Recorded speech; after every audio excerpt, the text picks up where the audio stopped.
We are standing by at the Home Show. Now, you're going to recognize this guy right here. I'm standing with Kevin O'Connor from This Old House on PBS. Now, noticing that we're standing in front of this model roof here because you're going to give us some tips on how to make sure that our house stays pretty dry during the winters in Buffalo, right? So I've been told that you guys have been having some really bad issues with ice dams here, like most of the country that's gotten really cold and snowy. Yeah, absolutely. So for people out there that maybe have never heard the term ice dam before, give me a rundown of what exactly that means. So imagine this, literally a line of ice forms right at the edge of the roof right here. It creates a dam, and when the melting happens behind it, the water comes down. Like any dam, it backs it up, and now the water starts running up your roof and into your house. That's a big problem. So, you know, for people that are experiencing this, especially with this winter where we keep having the thaw and it's longer than usual, how can people prevent this? Well, the best time to fix an ice dam is in the spring, but you don't have that option right now. So let's think about how it actually happens. Imagine if this is the roof right here. If this is the inside of the house and this is the outside of the house, what's actually going on is the heat is escaping from your house, melting the snow up here. That melted snow runs down, but when it hits the outside uninsulated part, it refreezes. So there's a lot of different things you can do to prevent ice dams and to fix them, but the number one thing is to stop that heat from escaping from your house. It will stop the melting. So a good insulation job is going to help you out a lot. And if you have got recessed lights into the ceiling, well, those are just holes going through your ceiling, letting the heat pour out into your attic, up onto the roof. So plug the holes, fill the attic with insulation, try to cut down on the air movement, and that's going to reduce ice dams in a significant way. Now, I can imagine that when people are talking about roofs, it's a bigger ticket item. They maybe put it off a little bit longer than they should because they don't want to, you know, take that money out of their pocket right away. So if we're not fixing this, what's the potential of things breaking? What's going to happen? Well, so if you end up getting ice dams, it's not because you necessarily have a broken roof. It's probably because you've got a leaky house. You might not have any problems with the shingles. Think about this. These shingles are designed to have the water run this way. When they start running that way, that's where the problems come in. And the problems can be, well, it's water in your house, essentially. The water starts backing up. It gets into your house. Now you're talking about water damage, plaster, maybe electrical problems. People can run into huge issues with water pouring into their houses because it's not meant to be in the house. So you want to fix the ice dam problem so that you can save yourself some hassles and a lot of money on damage inside. All right, well, there's a lot to see and do here at the Home Show. We're going to be back with Kevin in just a little bit.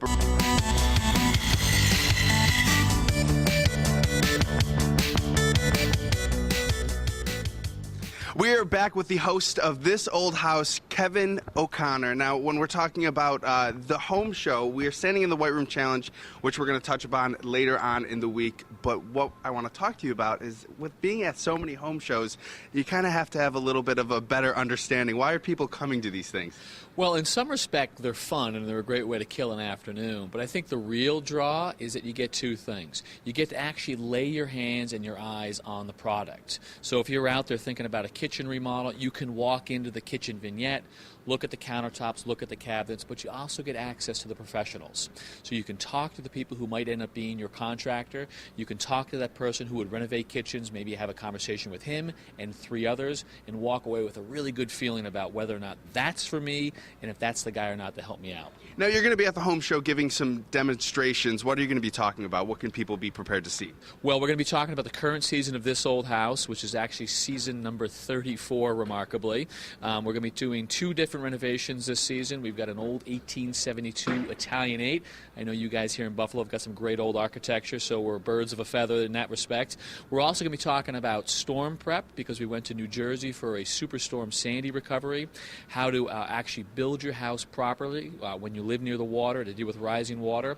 But we'll also expand that out a little bit so that we can make it relevant to folks here in the Buffalo area, talk about good insulation, energy efficiency, as well as things like how to fix an ice dam or better yet, how to prevent them. And I hear that you're also going to be giving away some cool tools. Yeah, well, so I've got 2 presentations on Saturday, 1 o'clock and 4 p.m. We'll be answering questions, got a great slideshow, and some lucky homeowner is going to walk away with a beautiful $400 tool pack at each one of those, get them started on their own renovation. Now, I can imagine when you're encountering all of these old houses, these renovations, people might be making some common mistakes. Do you see any sort of through line, like that everybody's doing that people maybe should watch out for? Yeah, sure. They're all cutting corners. I mean, when it comes right down to it, if you're renovating an old house and you start digging into a project, you've got these great visions of, wow, I can't wait until this bathroom is brand new and perfect. You start peeling back the tile, digging into the walls. Next thing you know, oh, the electricity's outdated. The plumbing doesn't work. Now all of a sudden your $3,000 project's a $7,000 project. People start cutting corners. They start rushing these things. And I guess what we're always trying to show on the show is that you want to work with a really good professional, a good plumber, a good carpenter, a good general contractor. You want to set aside a little extra money because digging into an old house can lead you down some crazy paths. So do it right the first time, and you're not going to have to redo it again in the future. So before you start to do the renovations, before you're in over your head, where do you think the best place to start is? Well, you definitely want to get yourself a good partner, and in our respect, we would say that that's a good general contractor. And when you're looking for a general contractor, you want to find somebody who's got experience in your type of project. So if you've got an old home and you're looking for a kitchen renovation, find a guy who actually's got some experience working on old homes, as opposed to a spec builder or something like that. That carpenter, that general contractor is really going to be your advocate for getting that job done right. And he's going to have great subs.